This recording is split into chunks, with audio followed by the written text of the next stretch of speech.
안녕하세요, 회사원입니다. 거두절미하고 바로 들어갑니다. 멜론 뮤직 어워드 방탄소년단 무대 해석입니다. 이미 많은 이야기들이 나왔죠. 북쪽 왕관자리와 디오니소스, 신이 된 멤버들과 결혼식 등등.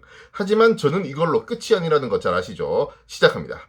무대를 이야기하다 보니까 디오니소스 이야기밖에 없는데 그만큼 디오니소스 무대가 강렬했기 때문이겠죠. 이러다 보면 자칫 앞의 공연이 생각나지 않을 수 있습니다. 하지만 이 공연은 첫 영상부터 놓치시면 안 됩니다. 거기부터 시작해보겠습니다. 잠든 멤버들 뒤로 그림자가 왔다 갔다 합니다. 저번에도 잠깐 말했지만 이제 연차가 좀 되시는 아미분들은 이것만 봐도 뭔지 아시죠? 귀에 딱지가 앉을 정도로 들었을 페르소나, 그림자 뭐 이런 이야기 아니겠습니까? 그 상황에서 누가 깨어납니까? RM이죠. 먼저 첫 번째 궁금증. 왜 RM인가? 리더라서 그런 걸까요? 저의 추론은 이렇습니다. 제가 페르소나 앨범이 나왔을 때 작은 시 뮤비 마지막에 RM의 표정은 왜 찡그려지는가에 대한 분석을 한 적이 있습니다. 내용은 이렇습니다. 1번 트랙인 페르소나에서 RM은 자신의 가면과 그림자 그리고 그 불균형을 극복하는 것까지 모든 것을 이야기합니다. 작은 시에서 왜 찡그렸냐고요? RM은 그 장면을 통해서 가면과 그림자 사이에 고민하는 모습을 보여준 겁니다. 이것이 어떤 의미일까요? 실제로 멤버들 가운데 페르소나와 그림자로 인한 고민과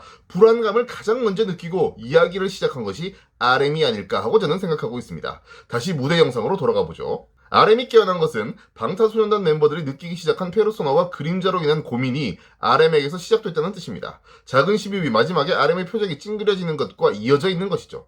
그 다음 RM은 라이터를 켭니다. 이건 고민 해결을 위해서 자신을 찾아 나서는, 영혼의 지도를 찾아 나서는 것을 뜻합니다. 막 가져다 붙이는 것 아니냐고요? 보세요. 한 번은 들어봤지만 잘 모르는 이야기를 아주 간단하게 하겠습니다. 프랜시스 베이컨의 우상론이란 게 있습니다. 나머지는 다 치우고 동굴의 우상만 보겠습니다. 이게 뭐냐면 사람은 누구나 자기만의 특별한 동굴, 자신의 세계에서 사는데 동굴 속에서 밖을 보면 전체 가운데서 아주 일부만 볼 수 있어서 편견이나 자기만의 시각을 가지게 된다는 이론입니다.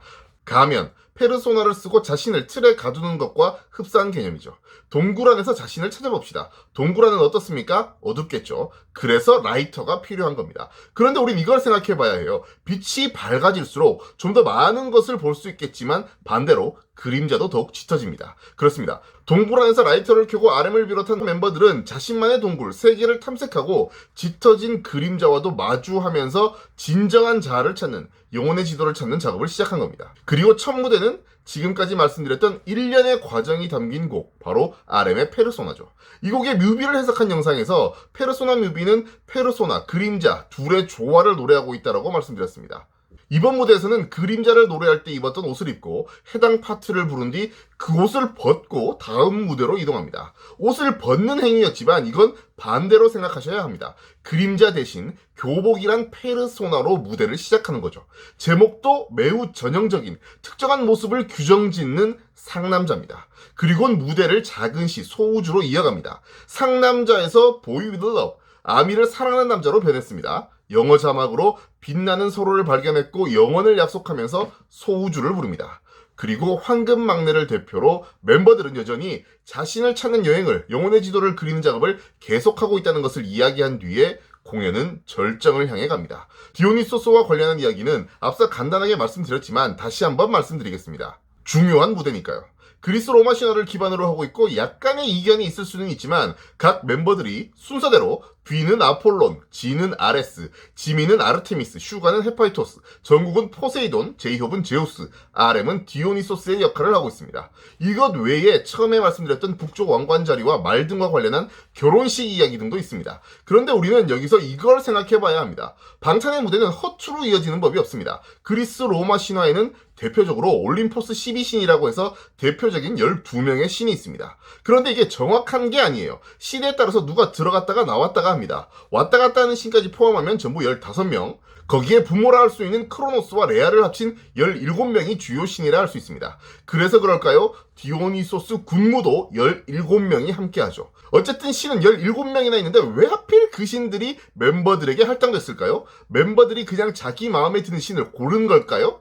방탄과 빅히트가 그렇게 물렁하진 않죠. 디오니소스에 대한 이런 해석이 많았습니다. 디오니소스는 가면을 벗은 자유분방한 개인의 모습이라고요. 굉장히 넓은 개념이죠. 하지만 이번 무대를 보고 전 생각이 바뀌었습니다. 힌트는 반복되지만 RM과 디오니소스입니다. 왜냐고요? 7멤버 중에서 유일하게 자신의 그림자를 공개한 것은 RM뿐입니다. 페르소나 가사를 보면 내 그림자 나는 망설임 이라 쓰고 불렀네 라는 가사가 있습니다. 이견이 있을 수가 없습니다. RM의 그림자는 망설임입니다.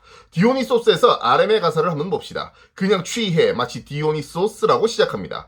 페르소나와 디오니소스를 이어보세요. 나를 힘들게 하는 나의 그림자는 바로 망설임인데 자신에게 할당된 신 디오니소스에서는 뭐라고 하나요?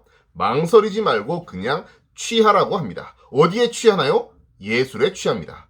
RM이 미술관 마니아인 것은 잘 알려져 있죠. 이게 무슨 뜻이냐? 디오니소스란 곡은 단순히 페르소나, 그림자에서 벗어난 자유분방한 자신을 표현한 곡이 아닙니다.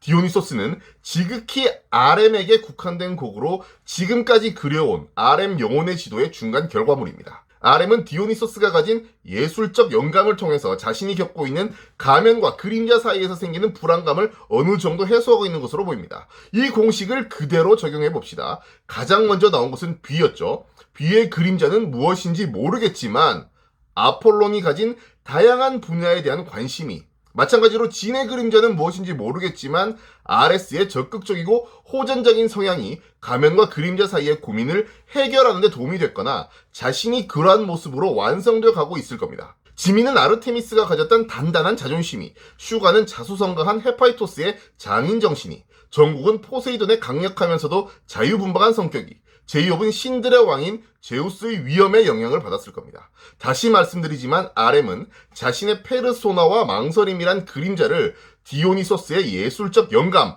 미술로서 풀어나가고 있고요. 정리해보겠습니다. 이번 MMA 무대는 맵 오브 더 소울 페르소나라는 앨범의 집대성입니다. 자신들이 가진 페르소나와 그림자 사이의 고민은 무엇이며 그것은 어떻게 해결해왔고 그 결과는 이것입니다 라고 30여 분간의 공연과 무대 연출로 대중들 앞에 내놓은 겁니다. 이 정도 스케일로 무대를 하니까 방탄을 좋아하지 않을 수가 없죠. 그런데 저는 한 가지 걱정이 생겼습니다. 오는 4일이 마마입니다. 과연 똑같은 무대를 할까요? 마마에서 30분이 넘는 시간을 할애에 쓸 리도 만무하고 멤버들도 똑같은 무대를 하고 싶진 않을 겁니다. 그렇다고 늘 하던 거 그대로 하지도 않겠죠. 연말 무대니까요. 이런 엄청난 무대를 준비하고서 또 비슷한 규모의 무대를 준비할 수 있었을까 하는 걱정이 앞섭니다. 물론 그 걱정보다 더 큰 것은 과연 이번에는 어떤 무대를 보여줄까 하는 기대감이죠. 걱정과 기대가 공존하는 시간이네요. 다음 무대에서는 또 멤버들이 어떤 메시지를 던져줄지 기쁜 마음으로 기다립시다. 고맙습니다.